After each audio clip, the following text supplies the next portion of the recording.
Hello beautiful people, ఎలా ఉన్నారు మీరందరూ? ఇదైతే నా సాటర్డే మినీ వ్లాగ్. నేనైతే ఇంకా ఆ రోజు ఎర్లీ మార్నింగ్ లేచేసి ముగ్గు అయితే వేసేసాను. మా పోర్ది కూడా లేచిందండోయ్, అంటే మా పాపలేండి. లేచేసి ఇంకా వాళ్ళ డాడీతో పాటు కూర్చొని తనైతే ఎంత బాగా టీవీ చూస్తుందో. ఎర్లీ మార్నింగ్ లేచి ఇద్దరు సాటర్డే మార్నింగ్ లేట్గా లేచారనమాట. 10కి లేచారు. 10:30కి లేచి మంచిగా టీవీ చూస్తూ ఎంజాయ్ చేస్తున్నారండి. ఇంకా నేను ఆ లోపు టిఫిన్ అయితే రెడీ చేసేసాను. మా హస్బెండ్కి అయితే దోశ వేసేసాను. ఇంకా తింటూ టీవీ చూస్తూ ఎంజాయ్ చేస్తున్నారు. నేను కూడా దోశ అయితే తినేసాను. ఏదైనా తిన్నాకే పిల్లలకి మనం ఓపికతో పెట్టాలండి, లేకపోతే అస్సలు తినరు. కోపం కూడా వచ్చేస్తుంది. పొట్లో ఆకలి ఉంటే కోపం ఫస్టే ఉంటుంది కదండి. పిల్లలకి పెట్టే ముందే కోపం వచ్చేస్తుంది నాకైతే, వాళ్ళు తినకపోతే మాత్రం. ఇంకా సరే మా పాప అయితే నేనే తినేస్తాను మమ్మీ అనేసి అంటుందనేసి ఇంక నేనేం చేశానంటే తనకి ఇట్లా 3 దోశలు చిన్ని అండి దోశలు వేసేసి తనకైతే ప్లేట్లో ఇచ్చేసాను. సెల్ఫ్ ఫీడింగ్ అయితే నేర్చేసుకుంటుంది మంచిగా. చూడండి మీరు కూడా ఎలా తింటుందో.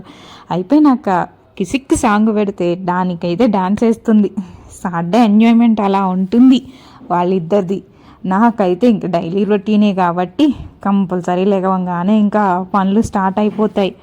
ఈ పని ఆ పని అని కాదండి, ఏ పని అంటే ఆ పనే. ఇంకేం చేద్దాం, మంచిగా కసుగుచ్చుకొని బండలు తుడుచుకొని ఇంకా పాపకు అట్లా ఫుడ్ పెట్టేసి కొంతసేపు ఆగి మళ్ళీ యాపిల్ పెట్టేసి ఫీడింగ్ అంతా అయిపోయినాక తనకి స్నానం చేయించేసాను.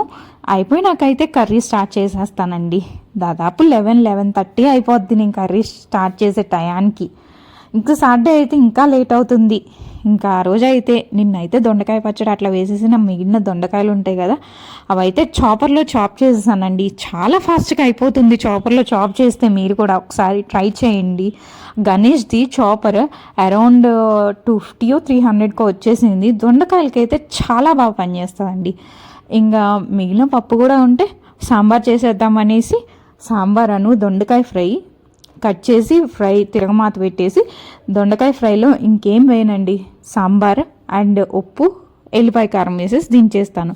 సాంబార్లో అయితే చూడండి ఎన్ని వెజిటేబుల్స్ అయితే ఉన్న అన్ని వెజిటేబుల్స్ కట్ చేసేసి మంచిగా చింతపండు నానబెట్టుకొని ఫస్ట్ వెజిటేబుల్స్ అన్నీ తిరగమాత పెట్టేసి వేపేస్తానండి.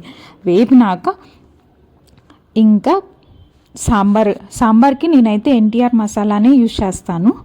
ఇంకా ఎన్టీఆర్ మసాలా వేసేసి పప్పు వేసేసి చింతపండు పులుసు అయితే వేసేసి వాటర్ వేసేసి సాల్ట్ అయితే లాస్ట్లో వేసేస్తానండి. ఇంకా సాల్ట్ కూడా వేసేసి కొంచెం కారం, కొంచెం సాంబార్ మసాలా అండ్ కొంచెం కొత్తిమీర కరివేపాకు కూడా వేసుకుంటే సాంబార్లో టేస్ట్ అయితే ఎక్సలెంట్గా వచ్చినాయండి. నేనైతే లాస్ట్లో కొంచెం బెల్లం కూడా వేస్తాను. టేస్ట్ అయితే చాలా బాగుంటాయి. ఇంకా సాంబార్ కూడా దించేసి మంచిగా ఫుడ్ అయితే ఎంజాయ్ చేసాం. ఇంకా అలో పాప కూడా లేచేసింది. పాపకు కూడా మంచిగా ఫీడింగ్ చేసేసి పాప కూడా సాంబార్ చాలా బాగా ఎంజాయ్ చేసిందండి. తనకి ఆ సొరకాయ ముక్కలు బాగా క్యారెట్ ముక్కలు అంటే చాలా ఇష్టం. అవైతే బాగా తింటుందండి. సాంబార్లోవి చాలా ఇష్టంగా తింటుంది. పెరుగులో కూడా సాంబార్ వేసుకొని తినిందండి. తనకైతే టేస్ట్ బాగా నచ్చిందో ఏమో, చాలా బాగా ఎంజాయ్ చేసింది. ఇంకా తనైతే అయిపోయినాకైతే ఇంకా ఊరుకుంటుందా, ఇంకా తన షెల్ఫ్ అయితే ఎక్కేసింది. లోషన్ తీసుకొని నేను ఎలా రాసుకుంటానో, నేను ఎలా దూకుంటానో తనైతే అవి చూపించేస్తుంది. చూడండి, మనం ఏం చేస్తే పిల్లలు అది చేస్తారు అనడానికి ఇదే ఎగ్జాంపుల్ అండి.